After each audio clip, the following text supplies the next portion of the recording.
Hello everyone and welcome back to my Warhammer 40k guides. I am Brady and today I will be talking about the top 10 armies of January for Warhammer 40k. I based this list off of the top 3 placings from each ITC Major and GT event. The armies that placed in the top 3 more frequently are higher up on the list. This time around though, the 10th and 9th spots are going to be based off of my own opinion since there were only 8 different armies that placed in the top 3 of any event during January. And I still wanted to make a top 10 instead of top 8 for consistency. Before I get into the actual content of this video, I would like to take a brief moment to inform those of you who aren't aware the channel now has a Patreon. All support and pledges go back into the channel to help make better content for you guys. And thank you so much to those who are already patrons. All the support helps the channel a lot and I really do appreciate it. Without you guys, the channel wouldn't have progressed as much as it has in the past few months. So thanks again to all of you guys. So with that said, let's get into the content you guys came here for. And let's get into the top 10 armies of January. Number 10.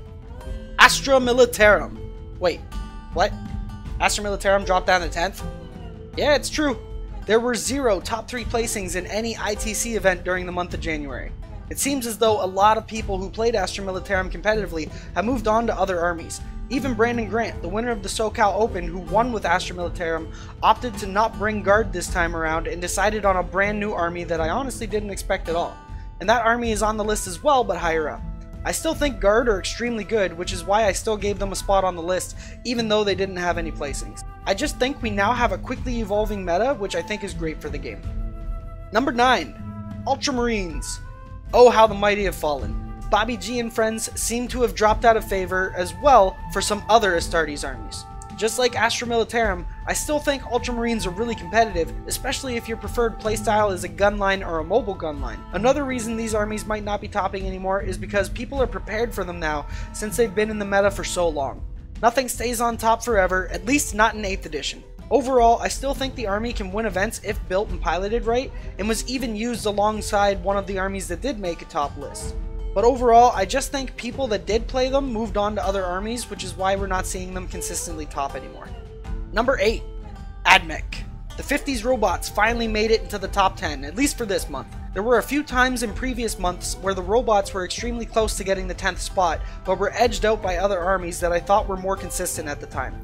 It seems they are still consistently topping events though, with Dune Crawlers being the backbone of the army alongside some Dragoons and Rangers. No call in this list this time around though, surprisingly enough. I guess the army does fine without them. Number 7. Craft Worlds.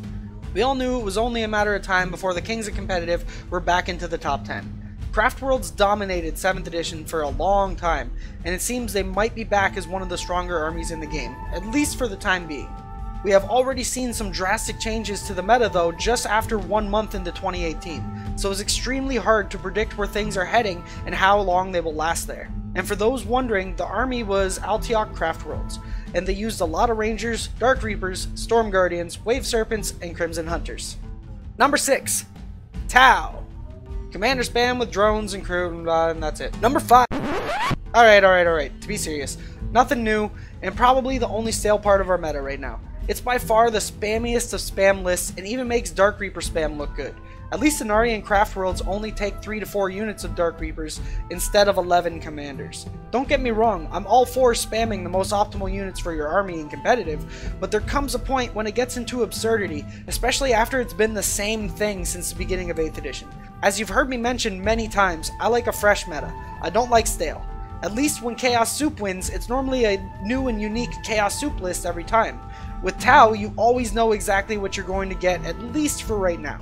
But hey, they have a codex coming out soon, so hopefully Games Workshop gets it right this time, and I'm willing to bet they did. I look forward to seeing non-commander spam Tau again. Number 5. Sisters of Battle. The nuns with guns are still in the top 10, so don't worry.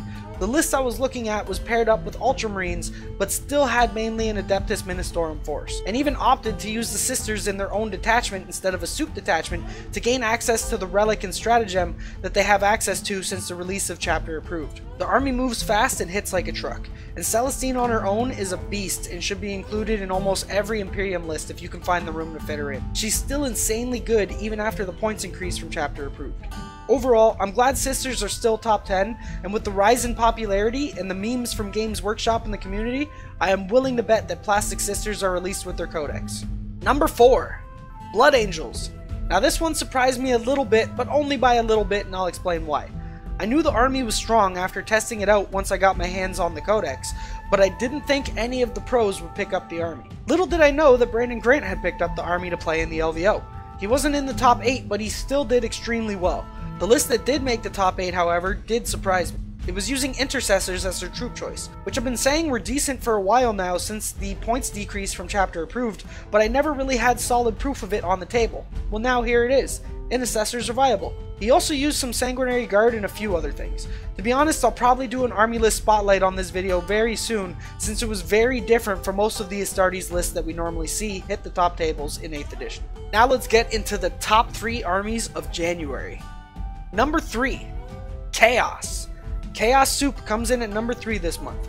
Even before the nerfs and buffs that Magnus received with the new Thousand Suns Codex, Chaos players were opting out of using Magnus in their lists and instead deciding on taking his brother Mortarion or just more regular Chaos units. It seems as though that the Primarchs are no longer staples in Chaos armies, although they are still extremely good. I still personally use Magnus in my competitive list, but to be honest, that's only because I don't have any better options available to me right now. Once I get my Forge World stuff in, then Magnus is going to be replaced.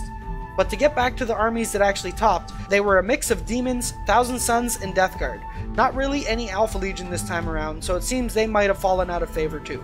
Probably because of the rise of Dark Reapers who ignore modifiers when shooting. The perfect counter to Alpha Legion. Number 2. Tyranids. I'll admit I never did think the bugs were going to get this high up in the top 10. I personally know they are strong because I played against a dedicated competitive Nid player and almost got my ass whooped. I won the game by playing the mission, but he damn near tabled me. The army is extremely fast and hits pretty damn hard, and unless you have a great screen, you're probably going to lose the game by turn 2 or 3 if you let them get into your lines. Some lists brought some Genestealer Cult and Astral Military as allies, and others just went full-on Zerg Rush. Overall, it surprised me that they got this high, but I'm glad we're seeing a different top 3 this time around than we've been seeing for the past couple of months. Number 1. The best army of January is Inari. You know how I kept saying that Inari would fall out of favor after the nerfs? Well, I was wrong. Inari didn't fall out of favor, but the list and playstyle of the army changed a lot.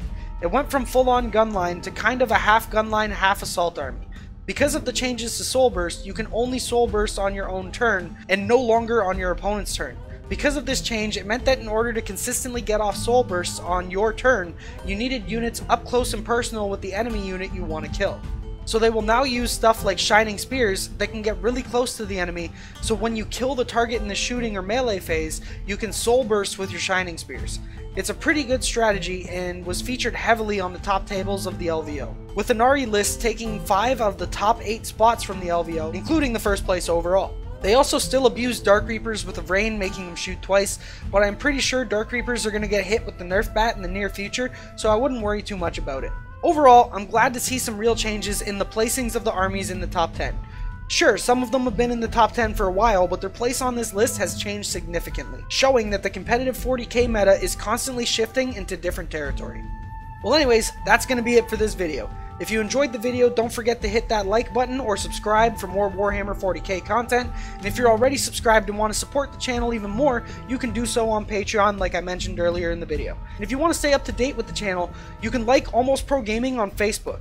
The links are in the description of the video. Well anyways, thanks for watching, and I'll see you in the next video. Happy wargaming!